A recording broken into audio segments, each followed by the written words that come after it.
Olá, povo de Deus, dando sequência no nosso estudo sobre as cartas às 7 igrejas da Ásia, situada na Turquia.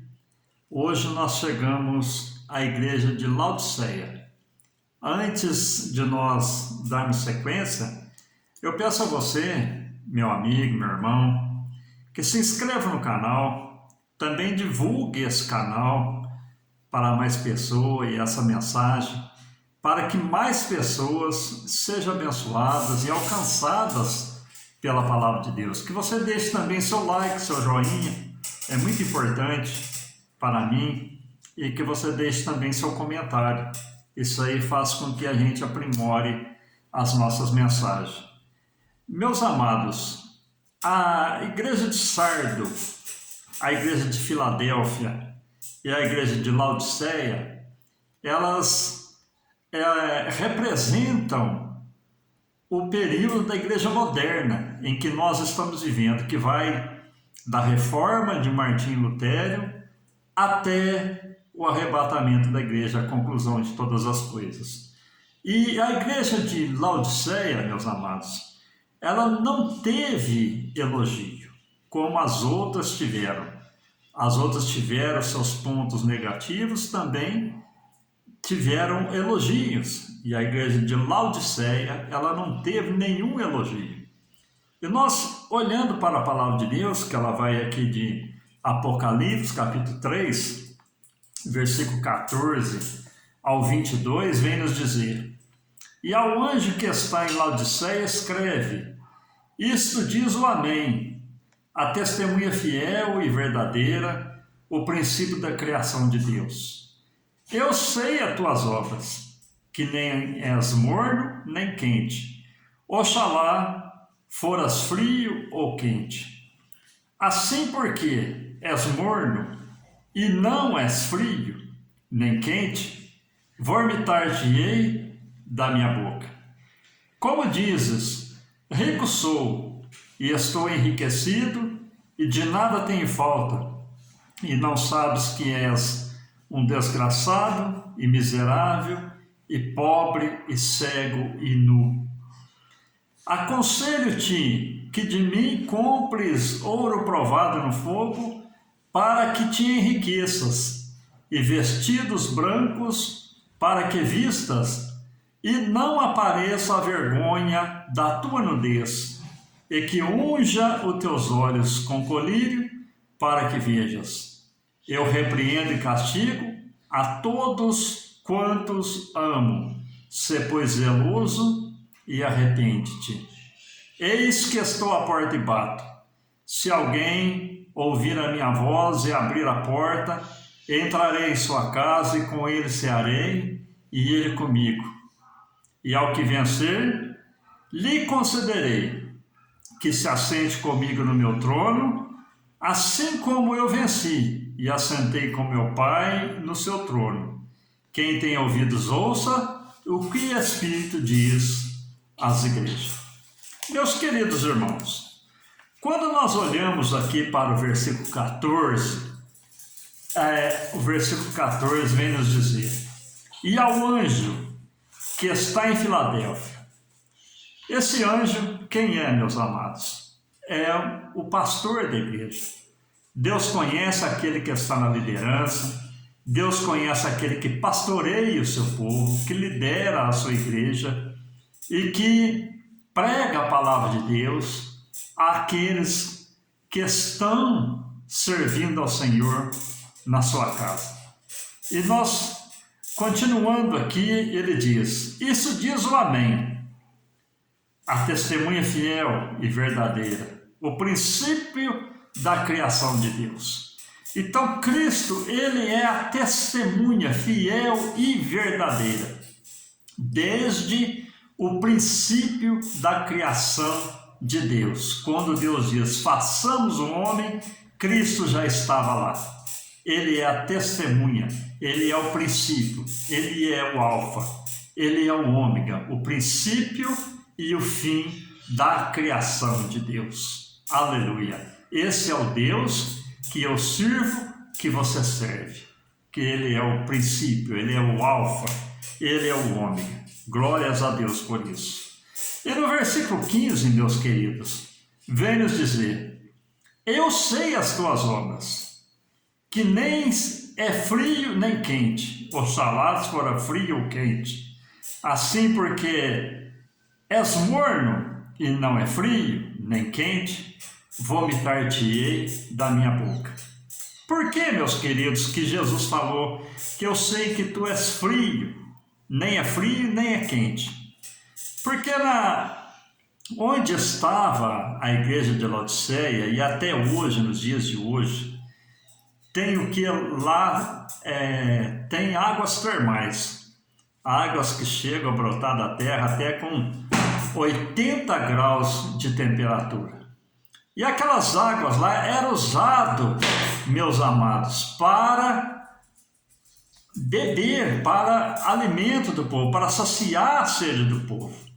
E quando as águas eram usadas para que o povo saciasse a sede, quando ela saía da terra nos seus 80 graus de temperatura, nós vemos que a água ela não era própria para beber, devido à sua temperatura muito quente. E se ela estivesse morna, também não servia. Ela tinha que estar fria ou quente, ela não servia para ser bebida.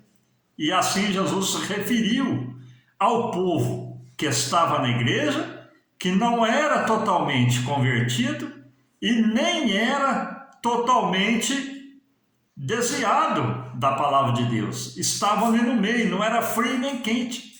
Por isso Jesus ele disse: olha, eu preferi que você fosse quente ou fosse frio, porque se você é frio ou quente, eu vou vomitar da minha boca. Por quê? Se você é frio, você tem condição de ser trabalhado, você tem condição de ser moldado. Se você é quente, você está na posição de ser usado por Deus. Então nós vemos aqui, meus queridos irmãos, que quando Jesus refere a frio ou quente, se referia às águas termais que tinham em Laodiceia, e referindo também à igreja, que muitas das vezes pessoas dentro da igreja se encontram frio e pessoas dentro da igreja se encontram na posição, estão realmente servindo ao Senhor, realmente fazendo a vontade do Senhor. Então, são quentes, são aqueles que se definem como cristão. E no versículo 17 ele diz: como dizes, rico sou e estou enriquecido, e de mais nada tenho falta, e não sabes que és desgraçado, e miserável, e pobre, e nu. Meus irmãos, a igreja de Laodiceia, a cidade de Laodiceia, era uma igreja rica, era um lugar rico. O povo tinha posses, o povo tinha condições. E por o povo se achar que estava numa condição financeira boa, eles diziam: olha, não preciso de Deus. E ali vem a palavra através de João, dizendo: olha, eu digo para você que a sua riqueza material para mim, olhando para a sua vida, é uma palavra até pesada. Você é um desgraçado, quer dizer, sem a graça. Você é um miserável, você é pobre e você é nu. Então a riqueza, meus queridos, material para o cristão, ela serve para quê? Para o sustento da nossa família, da nossa vida.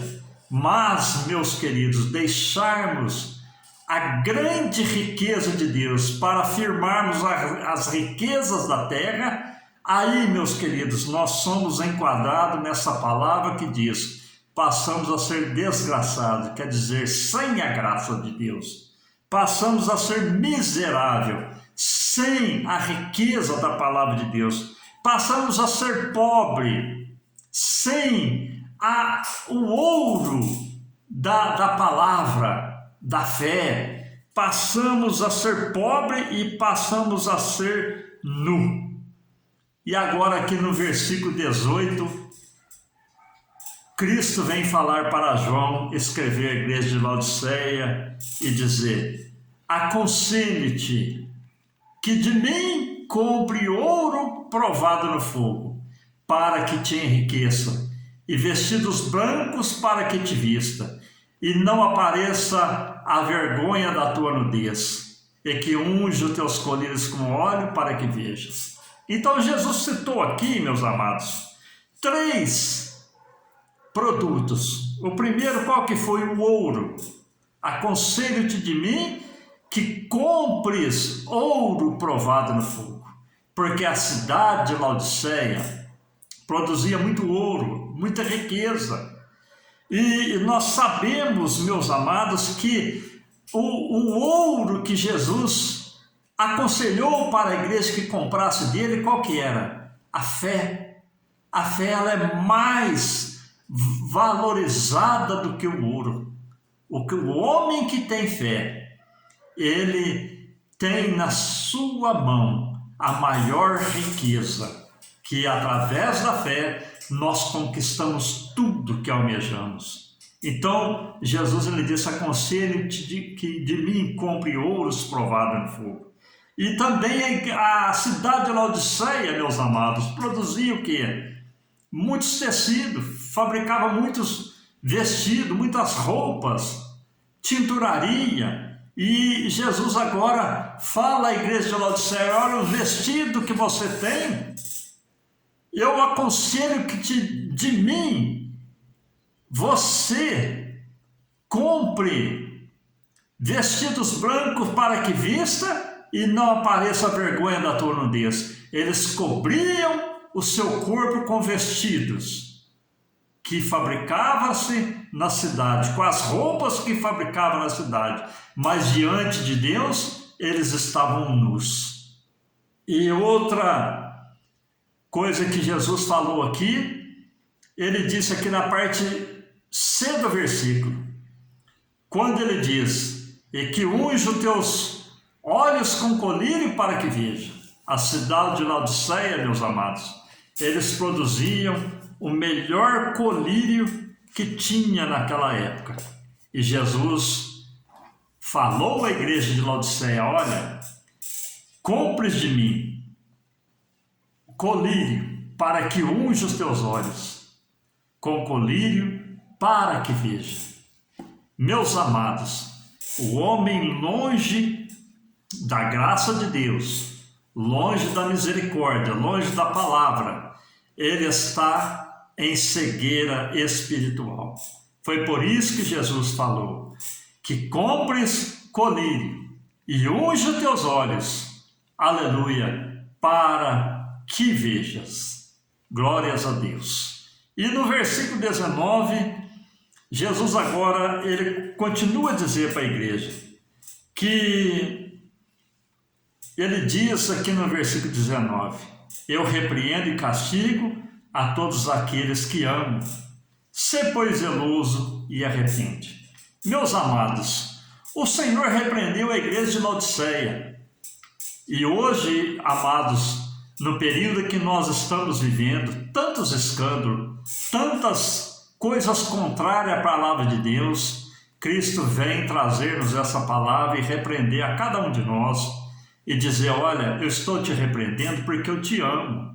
Jesus ama a todos que estão nesse mundo, cristãos ou não cristãos, e ele está dizendo: eu repreendo e castigo aquele que amo. Sê, pois, zeloso e arrepende. É tempo, meus amados, de arrependimento, de vestirmos de saco e cairmos em pranto e pedir perdão pelas nossas faltas. Todos nós temos falta, todos nós erramos. Então é tempo de arrepender, porque a salvação está muito próxima, meus amados.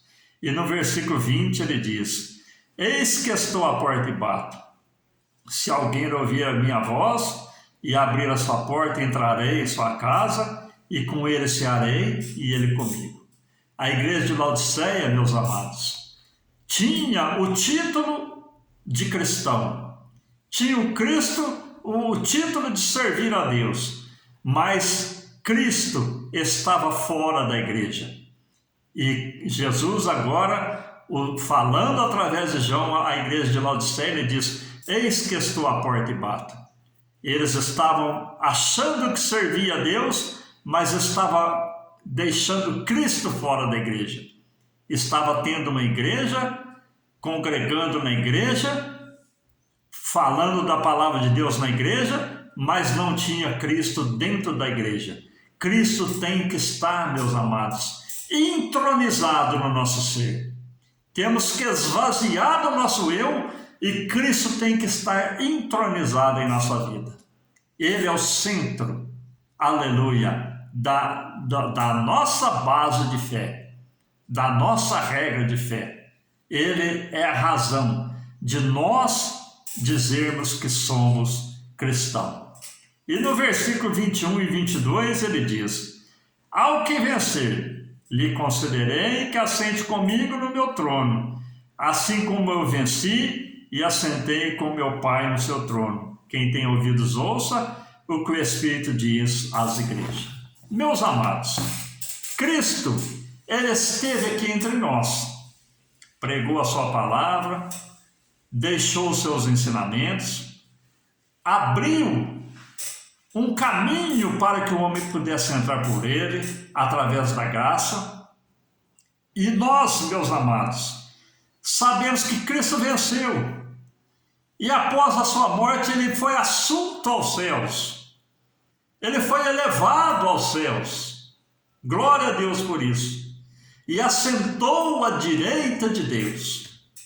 E ele está dizendo: você está nos últimos momentos. Quem tem ouvidos, ouça o que a palavra diz às igrejas.